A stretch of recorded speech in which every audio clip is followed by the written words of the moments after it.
moi boas, queridos ointes. Imos estrear este pequeno espazo dedicado ás grabacións de campo e recolección de datos sobre o colexio cunha persoa moi especial que hoxe nos acompaña aquí para contarnos unha historia moi real do CEIP na Corneira vista en primeira persoa, como penso que ninguén sabe.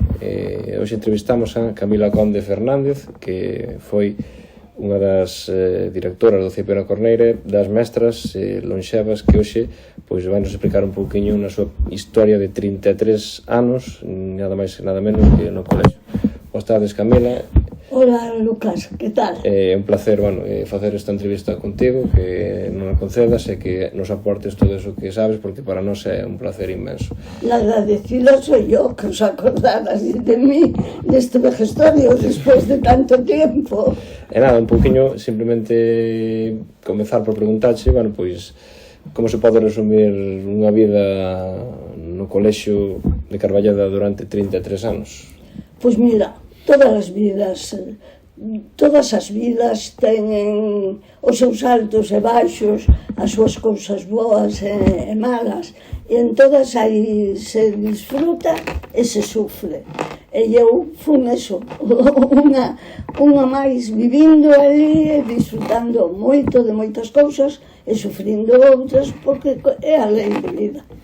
En 33 anos poden observar que o colexio sofreu unha grande transformación, dende o que nos pode contar Camila nos seus comenzos agora, a comezar dar clase naquelas pequenas escolas de Vilar de Condes, de Carballeda mesmo, en condicións moito peores que hoxe. Camila, como acollestedes a boa nova de ter un edificio no ano 84, me comentas, desas características algo viña desacostumbrados? Que significou eso para vos? Pois mira, eso significou que nos tocou o premio gordo da lotería, porque viñamos de unhas escolas que máis que escolas eran establos. Digo porque os cas, os gatos, a choiva e as follas entraban na aula porque as portas non pechaban, as ventás non talaban ben, corría auga de humedade polas paredes. A veces este era bonito, decoraban quedaba con verde por ali, non sabes que bonito que estaba. E claro, non tiñamos auga, moito menos tiñamos servicio, nada, pero había unha cousa que te enchía, que era os nenos, donde hai un neno hai alegría, e sea hai 33 anos ou 40 ou hoxe, os nenos dan alegría. Eu recórdome que viñan o luns, o día seguinte da feira de Ribadavia, collían e levantaban as saias nenas e mostraban as bragas e dicían: mira, compramos a mamá onte na feira. E dicías tú: ai, que guapa estás, que bien. E quedaban felices. Eran moito máis fáciles de educar que hoxe, porque os estímulos que teñen hoxe fanos fuxir da escola, porque a escola non está adaptada aos intereses do alumnado. E entón hai moitos nenos que chega a noite antes de ir ao colexio e dicen: mañana non quero ir ao cole. E por que non queres ir ao cole? No, é moi aburrido. Claro, eu comprendo. Están cas maquiniñas, ca tele, con todo. Naqueles tempos non había nada deso. O personal era máis suave e un tense que ir adaptando. Eu daqueles tempos teño recordos maravillosos. Despois tuve que fíxeme cargo un pouco dos maiores e leveinos de primeira vez a Santiago, que nunca foran a Santiago. Perdón. Leveinos a Santiago, despois fixemos outras excursións que xuntámonos os de Celle e os de Covelo e fomos a Coruña a Casa das Ciencias, a ver todo aquilo. Bueno, fixose o que se pudo. Supoño que pode ser moi importante viaxar naquelas épocas que era os nenos estaban felices. E despois fomos po Colexio Novo. Bueno, aquilo era unha lotería. Pero, como toda obra humana, ten pros e contras.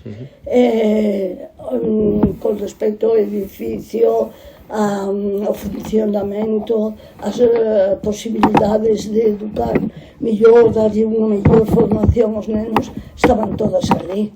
E todos os que fomos con moita ilusión, e cada un aportou o seu grau de arena, e o colexio funcionou moi ben naqueles tempos, tiña moi bo personal. Tes un bo recordo dos teus alumnos primeiros naquele colexio? Algún que en particular sempre que te recordas? Había moitos. Recordo que eu, claro, nunca dira párvulos cando fun pa ir, non tiña a experiencia do que era un neno de 4 anos e de 5, e claro, pillábame. Entón o que fixen foi facer por a UNED, facer a especialización de preescolar. Pero bueno, ao que iba, que eu trataba de adaptar a escola dos maiores aos pequenos. E entón cantábamos ao entrar cancións apropiadas, despois facíamos a leitura, e mentres facíamos a leitura eles escribían. Hoxe todo aquel método está desfasado, pero era o importante na educación é que o método funcione, que atingas ou atinxes, como se dice en galego, que alcances o resultado que ti te propós. Bueno, pois eu hasta lle levaba carátulas de discos da tenda do meu cuñado para que dibuixaran, porque non había papel. E tiña un que despois estudiou magisterio e foi para... Hoxe, penso, se non se xubilou, será director de algún colexio de por aquí, non sei de onde, Pepito, era José, el apellido... Rodríguez Iglesias. Domínguez, Pepito. Entón viña e puña a tarea, e iba por sitio, e ainda non acabara de chegar ao sitio, xa me estaba de volta pedindo máis. E agora que? Pois agora haces, pues ya veremos, espera un poco, haz esto, aquí tienes, ya te pondré ahora. Bueno, volvía. ¿Y ahora qué fajo? ¿Ahora qué?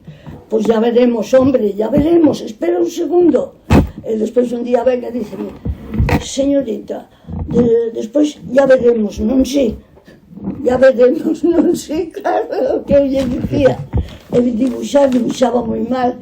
É dicir, eu non sabía ambientalos, despois aprendín que había que darles unha historia para que eles puderan despois plasmar as súas. E dicíame, fago un home. Pois sí, fai un home. E agora enseñábame, dicía, ai, que bien te salió, tal. Entón volvía, e que fago agora? Fago outro home. Pois fai outro home. Está claro que